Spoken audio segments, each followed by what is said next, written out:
Last week, FKF President Hussein Mohamed shocked the football stakeholders when he lifted the lead on the story state of affairs at Football Kenya Federation, detailing how the entity is choking in debts with the past office operating 16 bank accounts.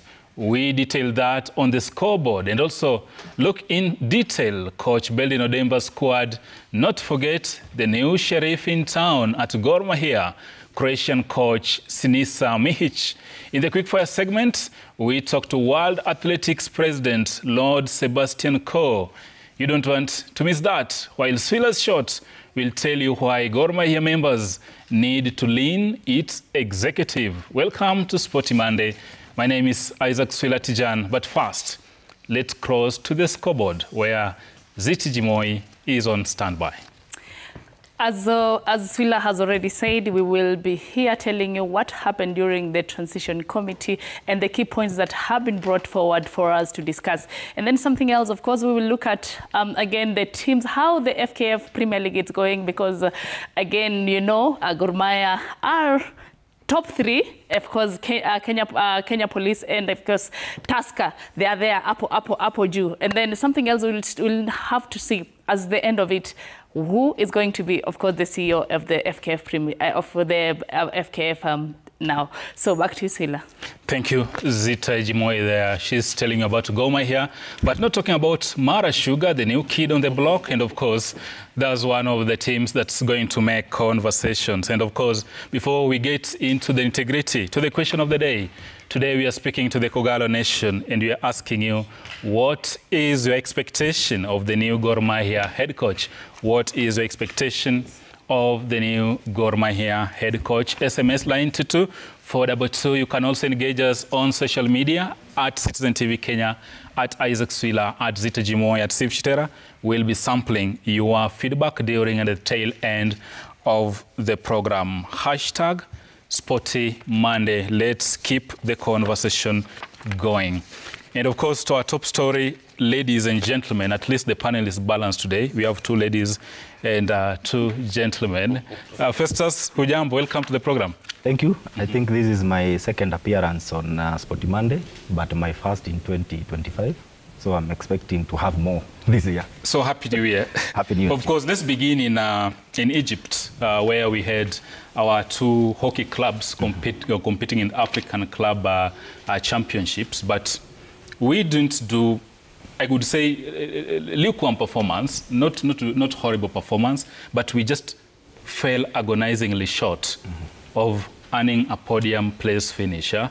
Both our teams, probably. First, as I'll start with you. The state of hockey in the country has not been very, very good, yes, but still a brave performance by our clubs in Egypt. I think they performed very well, considering we don't have good infrastructures in the country. We also don't have a program where we can bring in new or young players. But according to how they performed, I can say they performed very well. We have to give it to them because you see they did well in the group stages, qualifying with 7 points. Especially for the men's side, Kenyan team was number 2. And they made it to the third and fourth playoff, only to lose narrowly in the playoff. So I give it to them, but I think I can only blame it on 4 things: lack of infrastructure in the country, lack of bringing or nurturing hockey talent in the country, and also inconsistent hockey league in the country. But with all those challenges, I can say they really performed well, and Kenya Hockey Union needs to go back to the drawing board and work on a few challenges maybe that the sport could be facing in the country. Absolutely. I think you are spot on that. When you talk of facilities, you talk of inconsistent league. Actually, Sikh Union and Mombasa Sports Club all finished third. Sikh Union losing to Port of Egypt and Mombasa losing to Kada Queens of Nigeria. Is it, I think you played hockey at one point. But the thing is, is talked of inconsistent league, which is really a major problem. We are talking of facilities. I think with just one tired, one out, dilapidated facility, in Parklands. Remind me of the name. City Park. City Park. Actually, this was built by Wakoloni. Mpaka leo hii, nothing really to smile home about. How is this impeding talent development? Because Festa says we need to bring more, but there are no facilities. There's a story that we did even in Kisumu, whereby you saw where the hockey people, they were playing kwa mchanga. You know, that is where they play. But again, when I was seeing the other team playing, it was a green place, like a carpet, very nice place. So at the end of it, it's that if we don't have all these things, we're not going to get a very good performance when you go outside.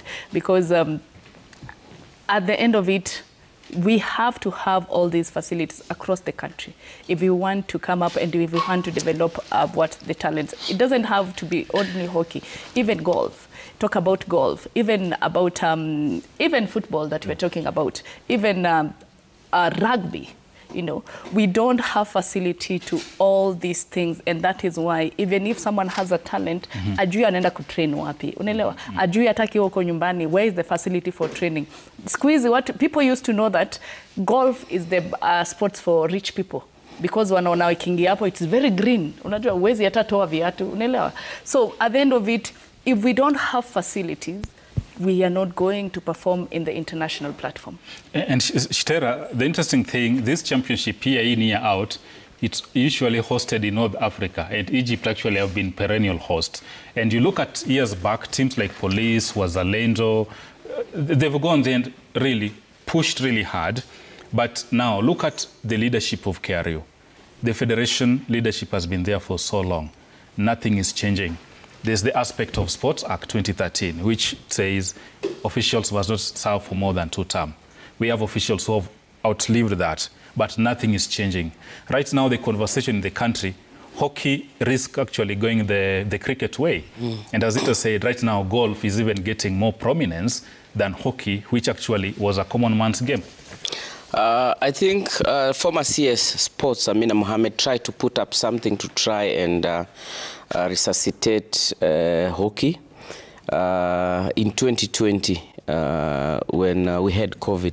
And I think the last continental trophy that a hockey team won, I think, was in 2021, the Blazers, formerly Telkom. I think those were instant results of her initial I will call it resuscitation. But again, we've gone back. But going by what I saw in Egypt, I think the men's team really fought hard. Remember, they scored first, then it was equalized. Port Fuadi went up 2-1, 3-1, and then they fought back to 3-3 until I think tactically they were overpowered and Port Fuadi won 4-3. So I think it was not a bad performance. We just need to put our house in order. And I think the last time a men's team won a continental trophy in hockey was in 1988. So that shows... How many years ago? Probably you were not born. Those are so many years ago. Yes. And then that shows you how we have not taken the sport seriously. When we were in high school, we used to play hockey. But at some point, the hockey stick were turned into weapons, so we were banned. And I think we really need to bring this thing back to high school so that we can nurture talent going forward. Talk of infrastructure, Egypt has been hosting it. Look at how Egypt is organized, the infrastructure. When you talk of football... And probably that's why they host this every year. Year in, year out. And even the volleyball club championships, they are usually in North Africa. Yeah, we were in Egypt in 2021, and you could clearly feel the ambience of the stadium. Now, you're not talking of football. We are talking of volleyball and hockey. These are things that I think we really need to put in place to ensure that talent that is coming up is not wasted at that important stage where actualization is necessary.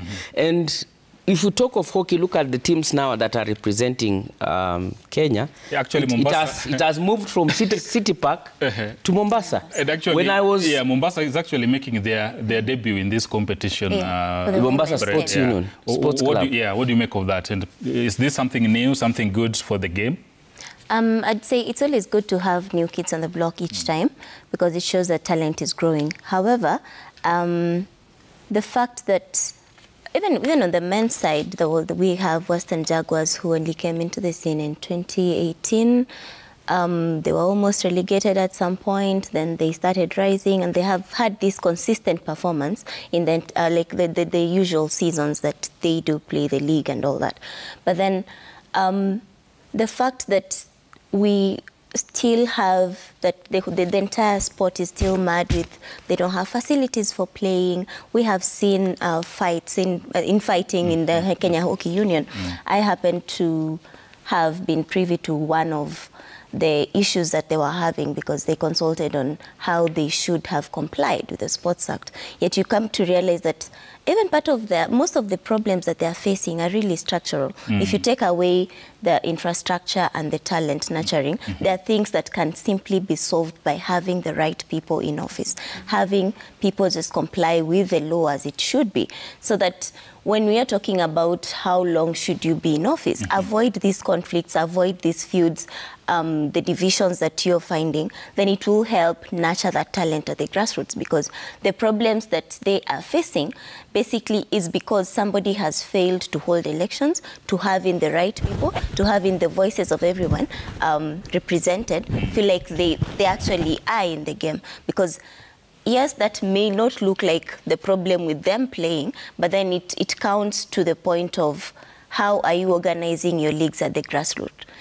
Who is representing you at what point? What is the appointment of the coaches and all that? So if that can be put in order, we'll have solved one particular problem. Back to Egypt, the fact that they have these good structures and they are always holding, I think it's giving, it's paying them back. Because how you cannot explain how an Egyptian side have been having this title for 5 times in a row. The fact that you have the home ground advantage and you have the facilities and you train there, and the entire Africa always just flocks your country. Absolutely. And actually, we can see this spilling across board, even in the CAF Champions League, CAF Confederations. Yeah, because if you're not talking about Egypt, it's Morocco, Algeria, Tunisia. Actually, it's infrastructure, Esperance and all that. Yeah, I think every sport here in Kenya, when you see them doing very well, is the passion of the players, nothing else. Passion and individual brilliance. In athletics, they are doing something good for now. But talk about, if you talk about football, talk about hockey, talk about basketball, they're trying as of now, but only one team that is trying. Talk about all these sports. It's only the passion of the players. But other people, in their heart, Absolutely.